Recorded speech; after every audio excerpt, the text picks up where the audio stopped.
On today's Locked On Jayhawks, recapping KU's first-round NCAA Tournament win, 96-68 over the Howard Bison.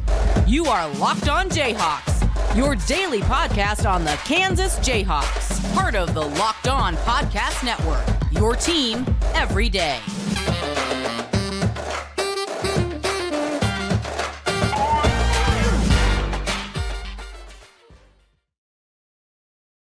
I'm Derek Johnson. You can hear me as well on Rock Chalk Sports Talk Monday through Friday from 3 to 6 p.m. on KLWN in Lawrence. Thanks for making Locked On Jayhawks your first listen every day. We are free and available wherever you get any of your podcasts. And on today's edition of Locked On Jayhawks, we're recapping what happened in the Kansas-Howard game. Jayhawks moving on in the NCAA Tournament. The 1 seed will go on to face the winner of the 8-9 game between Arkansas and Illinois.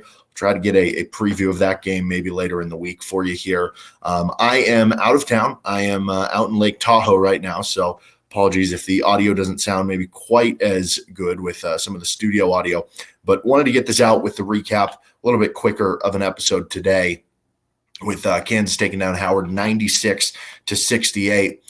It was kind of an uncomfortable game a little bit early. I mean, you're still playing a 16 seed, so you still just kind of expect to have a lot of success, and Kansas ended up being fine, but you were down 1 point at the 6-minute mark in the first half. I mean, you're getting, I don't know, you're quite to the nerves level of maybe if you think back to other past like first round matchups where KU was a little too close for comfort. You think back to Utah State, was that 02 or 03, Holy Cross the other year, where those were a little too close for comfort even down the stretch.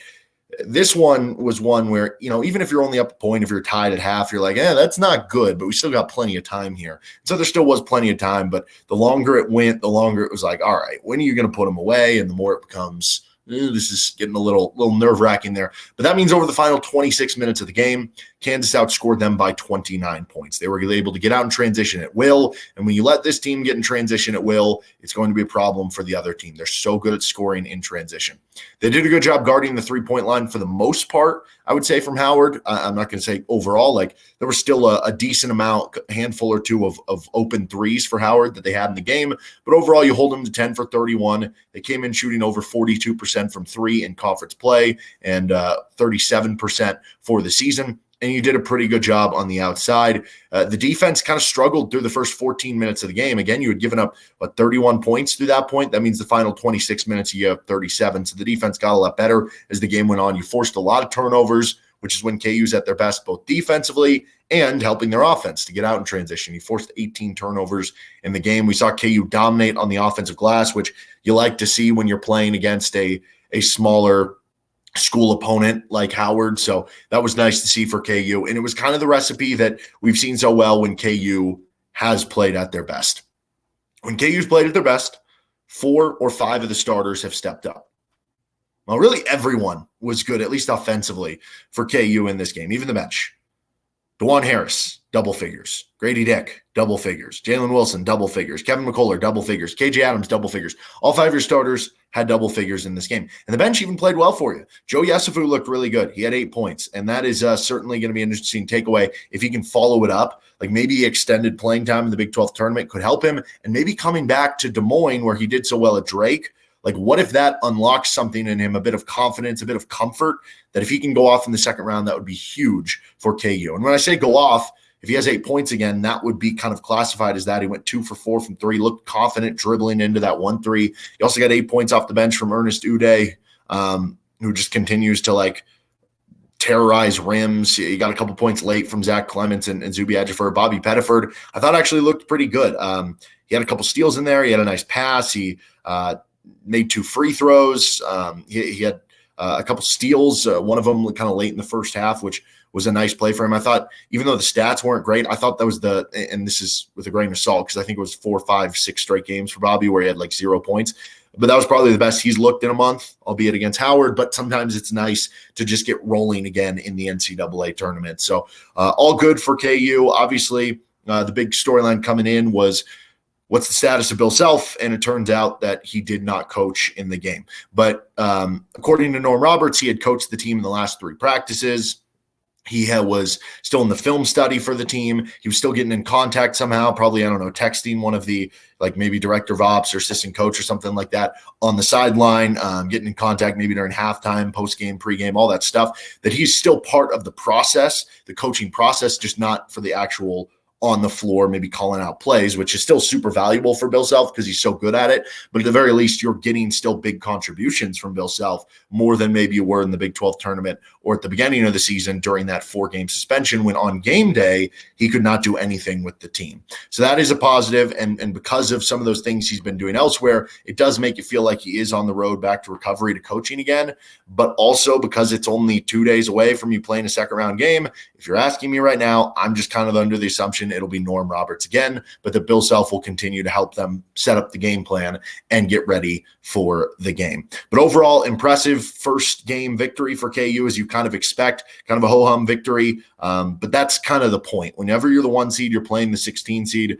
The point isn't for you to all of a sudden people to go, man, that team is the best team in the world. No, the point is for you to have a ho-hum victory and not have a game where somebody goes, that didn't look good, right? And through the first 14 minutes, that was kind of the case. But you pulled away in the last 24.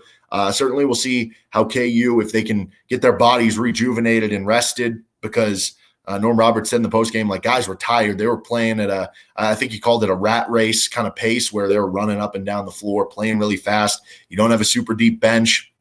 And so some of that stuff benefited KU because they're so good in transition, but also you just got to make sure you kind of get the energy back for your next game with the quick turnaround on Saturday, which will be against either the 8 seed Arkansas or the 9 seed Illinois, who we do not know at time of recording here. We're going to take a timeout and then get back into our GOATs of the game. But first, this episode of Locked On Jayhawks is brought to you by FanDuel Sportsbook.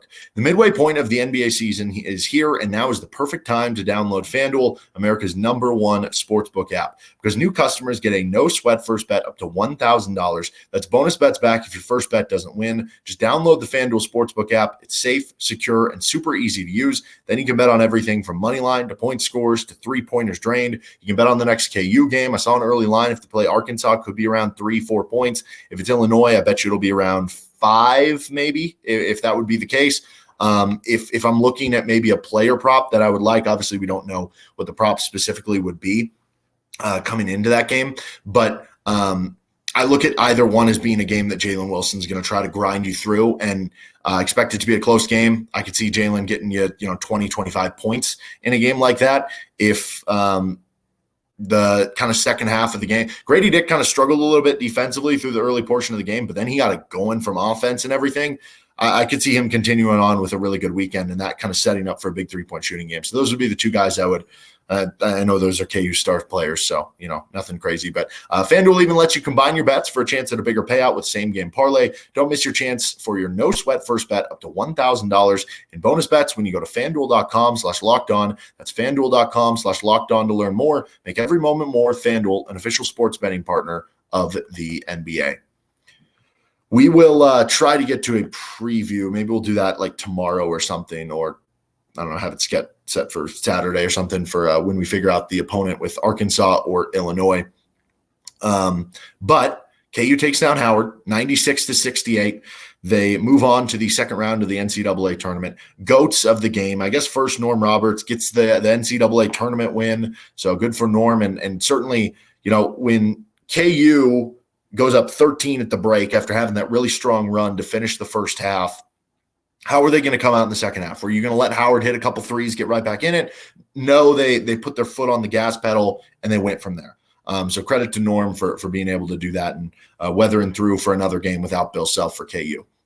Jalen Wilson gets a good go. 20 points. He was 8 of 16 from the floor. He missed a couple open threes. He was just 2 of 7. Maybe he's saving some of those threes for the second round, but he was really good from 2-point range, 6 of 9, as you'd expect against a lower conference opponent. Had 7 rebounds to go with it. And he was just kind of good from the start. Even in the early going, when KU was just kind of going back and forth with Howard, like he was your main guy. I think he had 11 of the first 30 points, something like that for KU, 9 of the first 30, 11 of the first 30. And then he got in foul trouble, and then it kind of slowed down a little till a late spurt in the second half. But he was really good for KU, as you would expect. Gradey Dick, I don't think it would have trended this way early in the game because, to be clear, at the beginning of the game, he was getting picked on defensively. They were going after him. They were running sets right at him, whether it was a guy off the dribble taking him to the hoop, or they were trying to get him to fall asleep and have somebody get open from the side or something from three. And they were also taking advantage of him on switches that he would have miscommunication and guard the wrong guy, and then somebody else would be open from three. There was a lot of not great tape defensively for Gradey Dick. And that sort of continued throughout the entire game, but it didn't become as apparent as the game went on. And because of the offense and the rebounding, it more than neutralized here. So he ended up with 19 points, 7 of 13 from the floor, 3 of 5 from three. He had 11 rebounds. It was his first ever double-double. He also had 5 assists. That one play where he kind of got like the offensive rebound save and passed it to Kevin McCullar cutting through. That was a really nice play, showing good feel. He also had 3 steals. So even though some of the defense wasn't great, at least he did that, which leads a lot of times to easy baskets for you the other way. It's kind of like a corner giving up a touchdown, but then he gets like a pick six,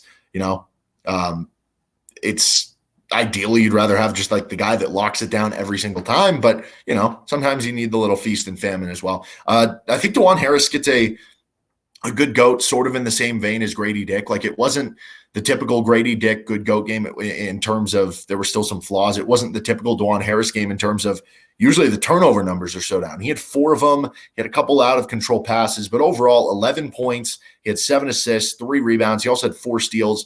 I thought he was really good in defending Howard, whether he was switched on to Dockery or switched on to Hawkins. I thought he did a really good job on that end. And just anytime you put up 96 points and you have a point guard as good as Dajuan, like, there's probably a reason why he was so good on the floor. I know plus minus numbers are kind of pointless in single game samples, but he also had the best plus minus on the team. So take that for what you will. Kevin McCullar, I think, gets a good go. Coming back from the back injury, did he have to shake any rust off? He was just good. He was efficient. He scored 10 points. He was 4 of 7 from the floor. There were a couple times he could have shot like a maybe semi-contested, sort of open 3-point shot, but he ended up saying, no, you know what? I'm going to try to work for a better shot. And I think that's really important to have that self-awareness. But also something I've noticed, he's actually pretty good from the mid-range. Like that little elbow spot, he can hit those pretty consistently. It's just from 3 that he struggled a little bit more. He also had 7 rebounds for KU. He had 5 assists. He had 2 steals and a block, just filled up the stat sheet. And he did it all in 25 minutes. So that makes it even more impressive, and was good to see him coming off back injury, but also good to see him not have to play as many minutes to strain as much in case anything would have happened there. I think KJ Adams, so basically I've just given good goats to the entire starting 5, which I think is fair. KJ had 13 points. He went 5-10 from the floor, hit a couple big lob plays. That one from Dajuan was really fun. He hits the 1-and-1 to start the second half to kind of keep that momentum going. He had 4 rebounds for you. He also had 2 assists. He had 2 blocks and a steal, played 28 minutes. I thought he was good. It's funny, though, because every one of the KU starters, I don't think I would say they played a great game. All of them got good goats here, but I don't think anyone played a great game. But, you're playing a 16 seed, and because everybody played a good game, it's enough to win the game by nearly 30 points.